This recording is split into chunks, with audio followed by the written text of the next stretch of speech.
He was one of the richest men Rome had ever seen. And the day it almost killed him, he was sitting alone in a garden, waiting for the order that would end his life. That is not the part of the story people tell you.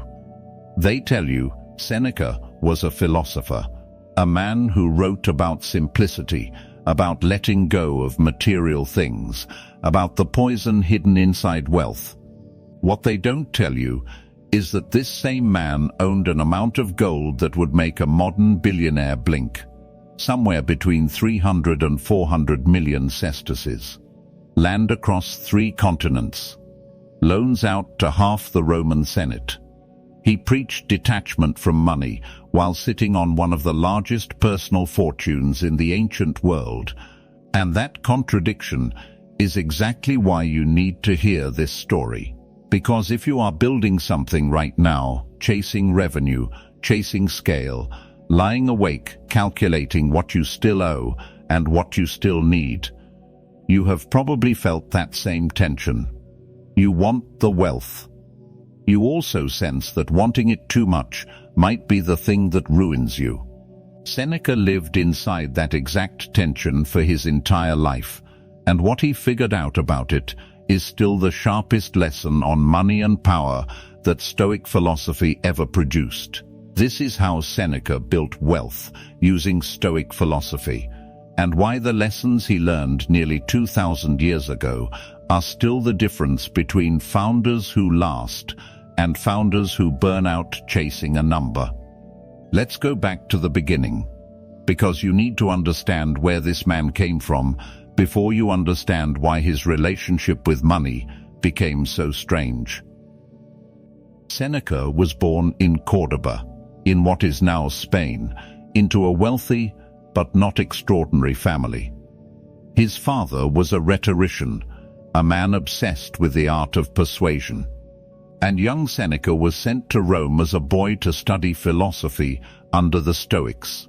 He was sick for most of his childhood.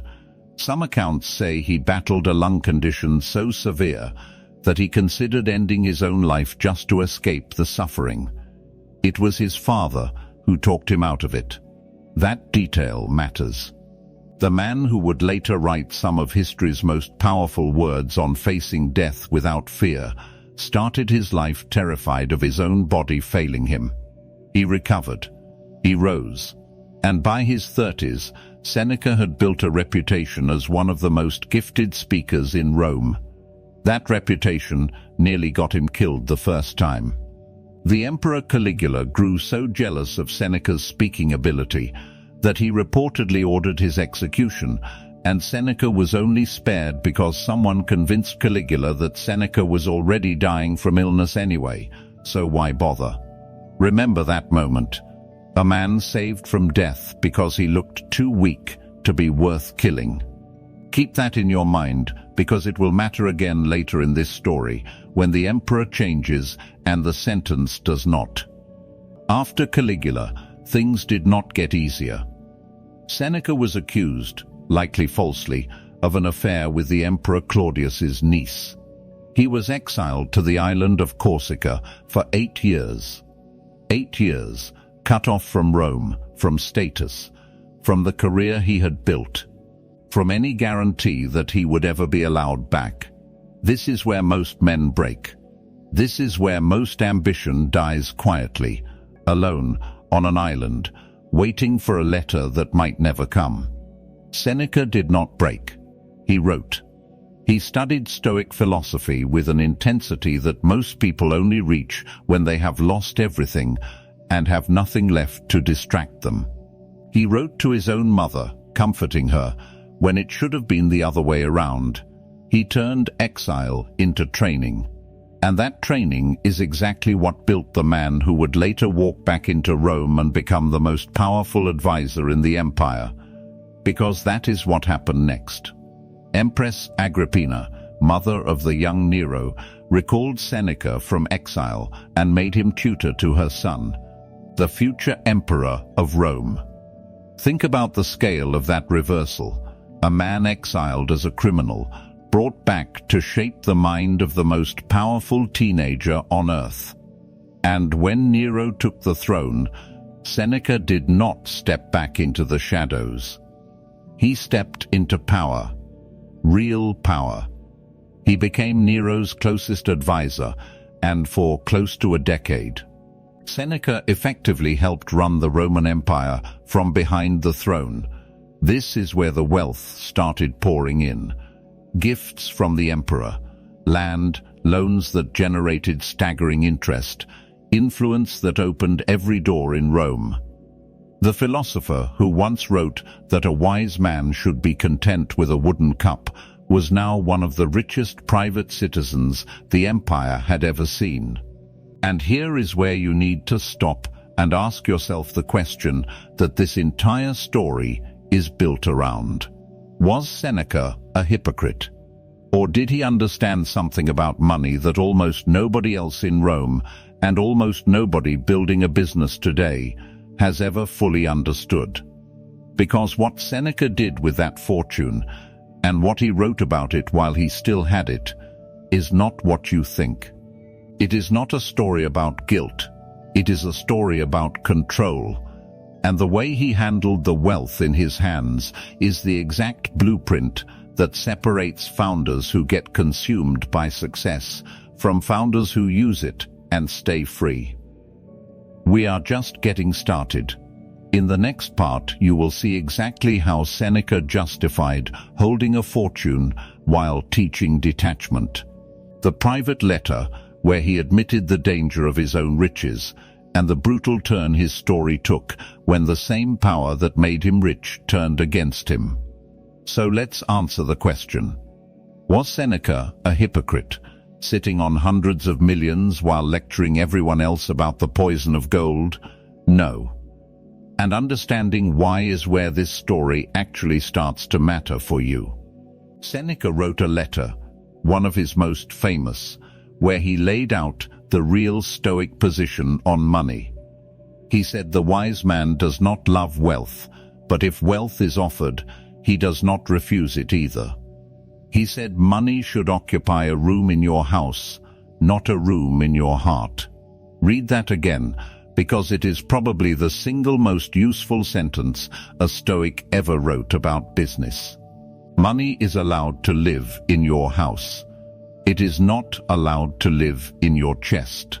That distinction is the entire foundation of what we now call Seneca wealth Stoicism, and it is the piece almost every modern breakdown of Stoicism leaves out. People love to quote the Stoics on simplicity and minimalism, and then they act like Stoicism means you should feel guilty for wanting to build something big. Seneca never said that. He said the opposite. He said a wise man prefers a full house to an empty one. He said riches, used properly, give a man more room to do good in the world. What he warned against was never the money itself. It was what the money does to your nervous system when you let it move in and take over. And here is where it gets uncomfortable. Because Seneca did not always win that fight himself. In one of his letters, he admitted something most powerful men never admit out loud. He confessed that his own wealth made him anxious, that the more he had, the more he found himself calculating, protecting, worrying about what he could lose. He wrote that true poverty is not having little, it is wanting more than you have.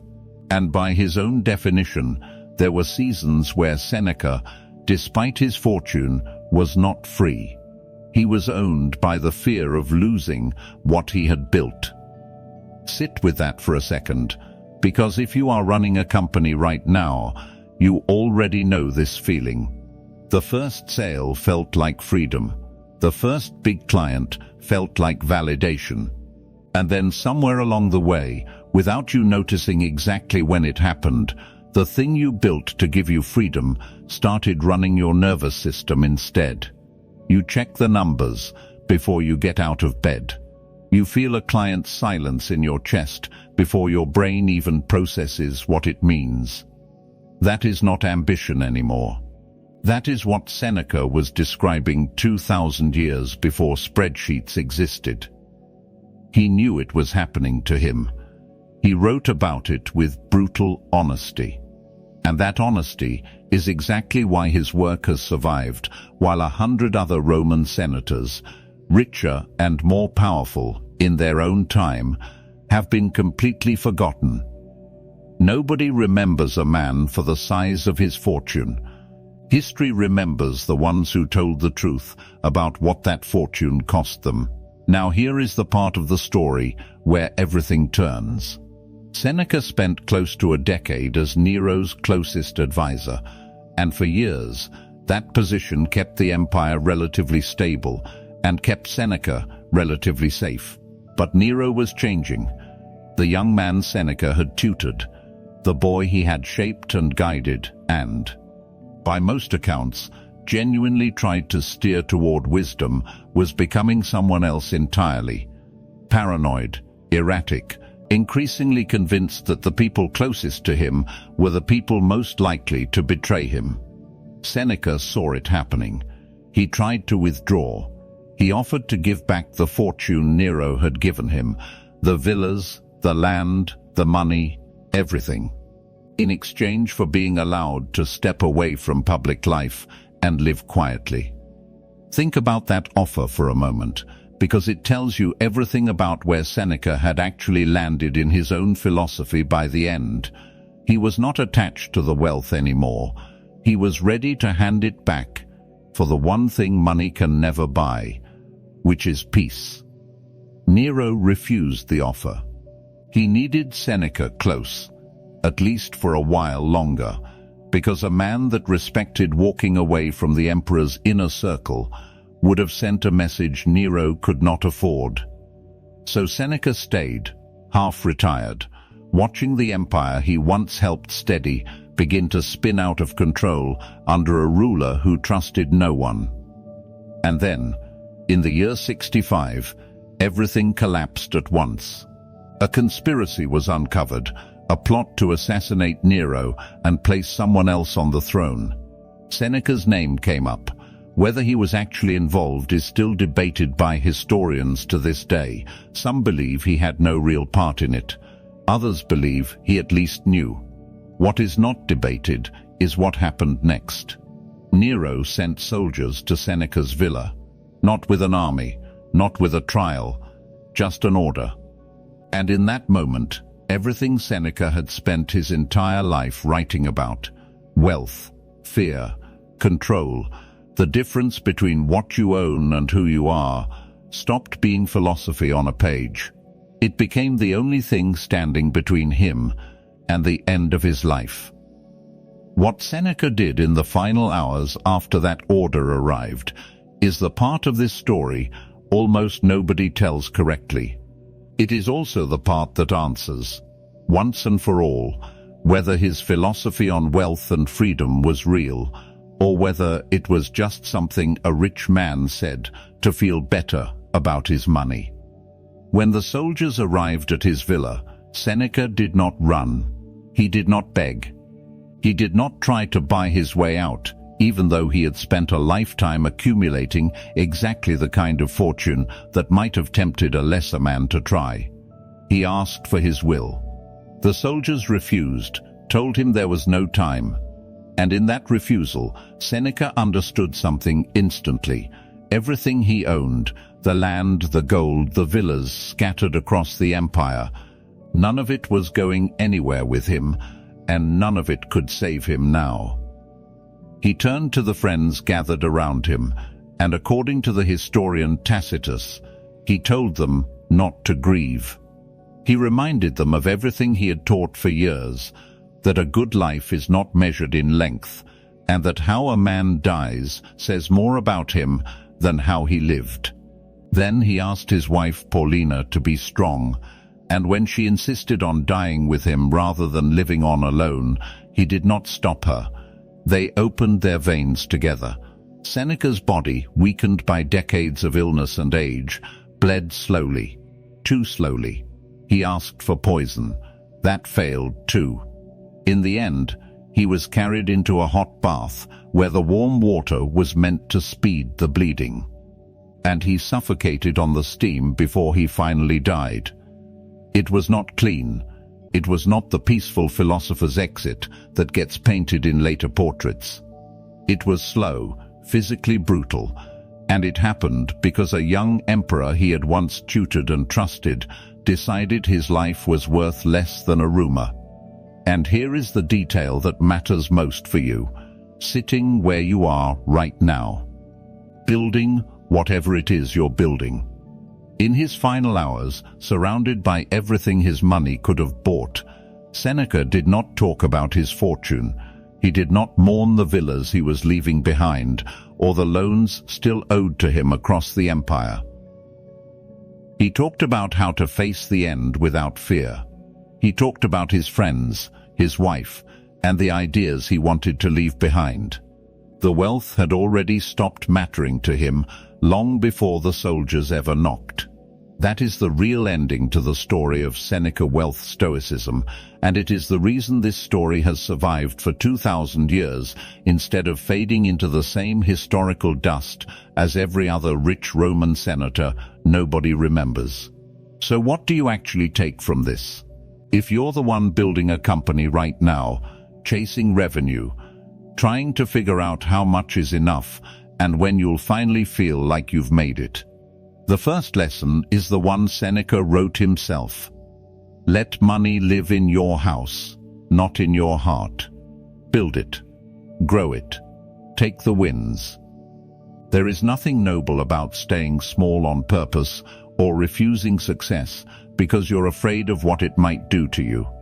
But watch closely for the moment when the number in your account starts dictating your mood before you've even had coffee. That's the line Seneca kept warning about.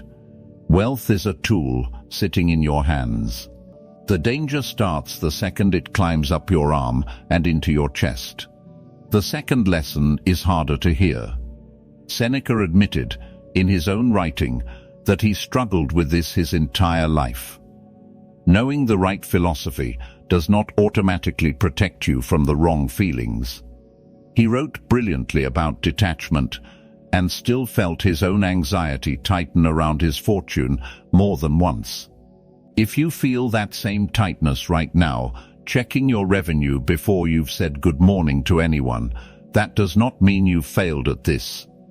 It means you're human, and it means the practice never actually ends. You don't arrive at peace with money one day and stay there forever. You come back to the discipline again and again, the same way Seneca did. The same way anyone serious about this work has to. The third lesson is about what you're actually building toward. Seneca offered to give his entire fortune back to Nero in exchange for a quiet life. Somewhere along the way, he had already done the internal work of separating his identity from his bank balance so that when it came time to hand it back, he could do it without his sense of self collapsing. Ask yourself honestly, right now, today, if everything you've built disappeared tomorrow, would you still know who you are? If the answer makes you uncomfortable, that discomfort is worth sitting with. It's telling you something.